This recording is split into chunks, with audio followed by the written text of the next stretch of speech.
नमस्कार, मी प्राजक्ता पै शापूरकर आणि आज मी तुमच्यासाठी कूर्ग स्पेशल ब्रेकफास्ट रेसिपी घेऊन आली आहे.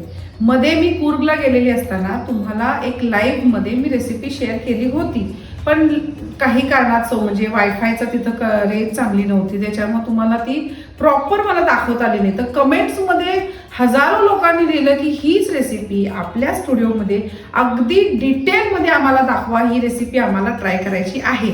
म्हणून आज तुमच्यासाठी खास मी ही रेसिपी घेऊन आलेली आहे. याचं नाव आहे मुळ्याचे वडे.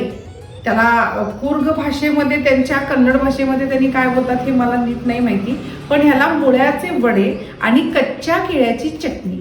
खूप सुरेख रेसिपी आहे.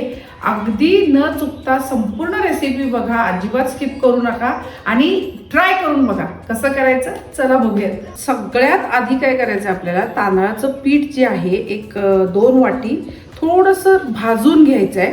ती प्रोसेस पहिला करूया वड्यांसाठी. अगदी सिम गॅसवर, म्हणून अगदी लावताच गॅस लागल्याबरोबरच पीठ टाकूया, म्हणजे जास्त आपल्याला ते भाजून करपवायचं नाही, लालसर वगैरे करायचं नाही, जरासं गरम करून घ्यायचं आहे.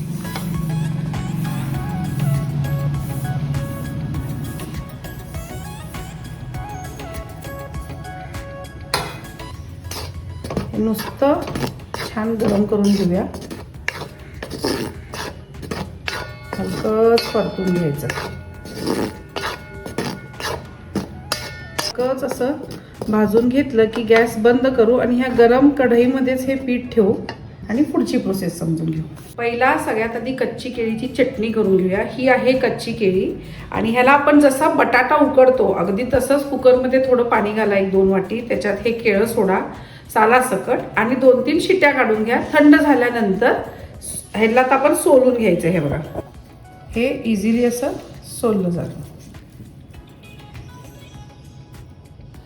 आणि हे आता मिक्सरमध्ये आपण घालूया. ह्याच्याबरोबर तिखटपणासाठी आपल्याला एक 3-4 मिरच्या तुमच्या आवडीप्रमाणे, हां, आणि थोडं जिरं,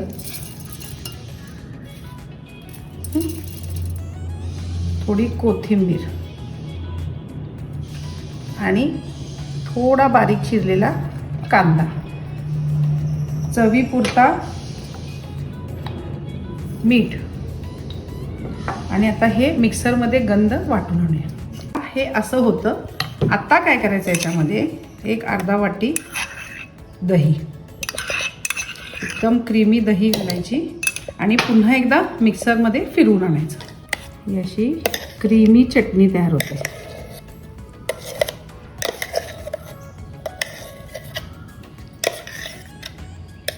आता मुळ्याचे वडे करतोय, तर इथं मी एक मोठा मुळा किसून घेतलाय आणि त्यातलं सगळं पाणी काढलं, त्यामुळे हा असा चोथासारखा होतो. अगदी बारीक खिसणीनं किसून घ्या. नंतर त्याला लागेल जेवढा मुळा तेवढाच कांदा, कोथिंबीर एवढी नको आहे आपल्याला, थोडं जिरं चवीपुरता, मीठ, थोडा कढीपत्ता असा बारीक चिरायचा.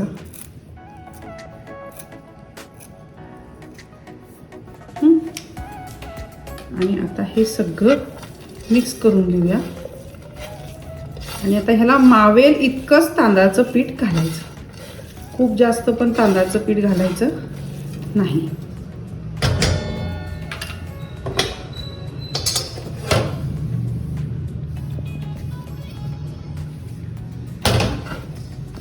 पाणी अजिबात घालायचं नाही. जे कांदा, मीठ आणि मुळ्या, कोथिंबीर, त्याचं जे पाण्याचा अंश आहे तेवढ्यानीच हे सगळं छान घट्ट मळून घ्यायचं. त्या आंटीनी मला असंच सांगितलं, अजिबात पाणी घालू नका म्हणून. त्याला पाणी सुटतं मुळ्याला, कांद्याला, आणि त्याच्यातच हे एकजीव होतं. त्या दिवशी कूर्गमध्ये त्या आजींनी हे पीठ मळलं होतं आणि तुम्हाला सांगते इतकी मेहनत लागली तिला, कारण त्या कांद्याचं, मुळ्याचं जसं चिरडेल तसं पाणी निघत होतं आणि मग ते पीठ त्यात मावत होतं. मी काय केलं, थोडंसं पाण्याचा हपका मारला आणि एकजीव केलं. तुम्ही पण तसं करा.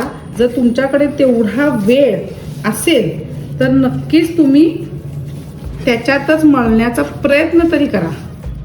त्यांच्यात खूप पेशन्स आहे बाबा. हां थोडंसं अगदी नावाला हां एखाद चमचा पाणी घालून हे पीठ असं घटसर मळून घ्या. आता वडे करायला घेऊया.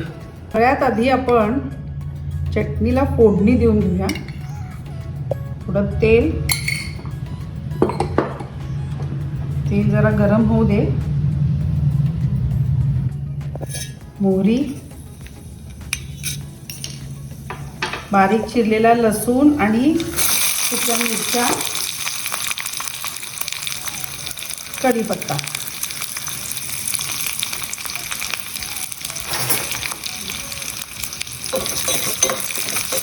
छान फोडणी तयार करून घ्यायची. लसूण छान परतला गेला पाहिजे. छान असा लसूण लाल झाला की गॅस बंद करायचा. आता इथं बघा फोडणी देताना या चटणीमध्ये थोडी अशी आपण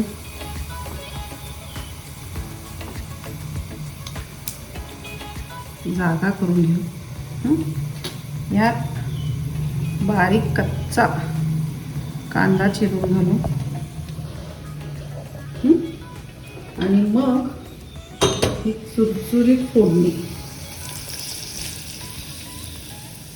येस,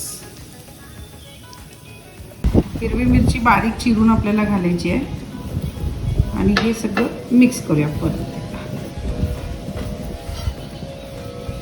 आणि आता ह्याचे वडे तयार करून घेऊ. थोडंसं हाताला पाणी लावून घ्यायचं आणि हे वडे छोटे छोटेच घ्यायचे. हां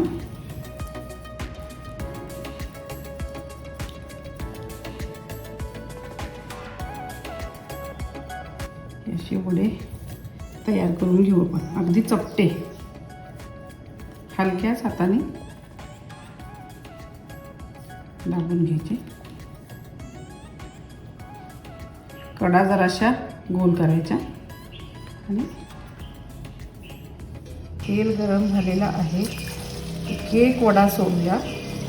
खूप जास्त पण हाय फ्लेमवर सोडू नका, नाही तर वरचं वर करपेल वडा आणि मग आतपर्यंत ते भाजलं जाणार नाही. जास्त पहिला सोडायलाच नको. 1-2-3च सोडायचे.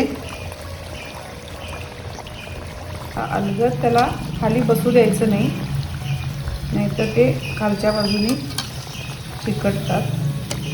आणि अगदी मीडियम टू हाय या फ्लेमवर मॅनेज करत करत हे वडे जे आहेत ते तळून घ्यायचे. बंद करा.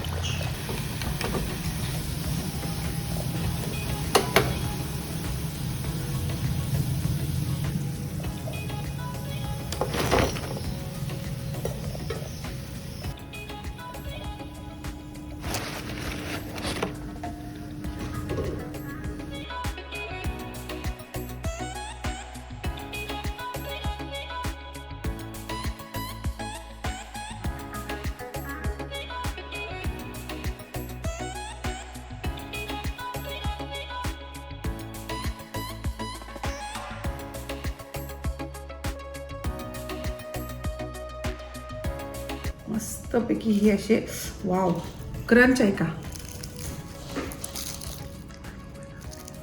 हां इतके छान होतात. आत बघा पूर्ण शिजलेलं आहे. आणि हे असं मस्तपैकी चटणी घ्यायची.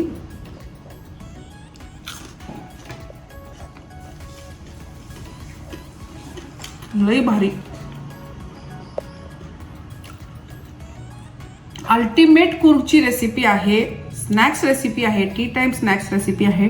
मस्ट ट्राय रेसिपी आहे. मुळा मोस्टली घरात जास्त कोणी खात नाही, पण मुळा खाल्लेला तब्येतीला चांगला, म्हणून ही रेसिपी करून बघा. न कळत पोटात, मुलांच्या पोटात असो, ज्यांना मुळा आवडत नाही त्यांच्या पोटात मुळा आपण जाऊ शकतो. मस्ट ट्राय रेसिपी आहे. नक्की करून बघा. आवडणार याची मला गॅरंटी. आवडलं तर लाईक करा, कमेंट करा, शेअर करा आणि सबस्क्राईब करायला अजिबात विसरू नका. Vishnu Manohar's master recipes. Bye.